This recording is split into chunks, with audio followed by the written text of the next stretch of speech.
हरे कृष्णा. तर आजचा आमचा वारीतला हा तिसरा दिवस होता. आम्ही पुण्यामध्ये दाखल झालो होतो. दुसऱ्या दिवशी आम्ही उठून आधी अंघोळ केली. अंघोळ केल्यानंतर लगेच कपडे धुतली, कारण की पावसामुळे कपडे वाळत नव्हते.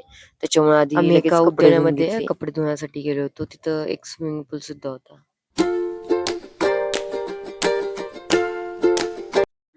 त्यानंतर मग आम्ही नाश्ता करण्यासाठी शेजारच्या बिल्डिंगमध्ये गेलो. तिथे वडापाव वाटप करत होते. तर मग आम्ही प्रत्येकी चौघांसाठी 2-2 वडापाव घेतले. येताना मग त्या मॅडमने आमच्यासोबत एक फोटो काढला. नाश्ता करून झाल्यानंतर मग आवरायला घेतलं. तर निलेश वैभवीची वेणी घालत होता, कारण आम्हाला बाहेर जायचं होतं जरा. आवरून आम्ही सर्वजण बाहेर पडलो. आधी सर्वजण आम्ही दगडूशेठला गेलो. तिथे आम्ही दर्शन घेतलं. दर्शन झाल्यानंतर मग आम्ही तुळशीबागेत गेलो. तुळशीबागेत थोडीशी खरेदी केली.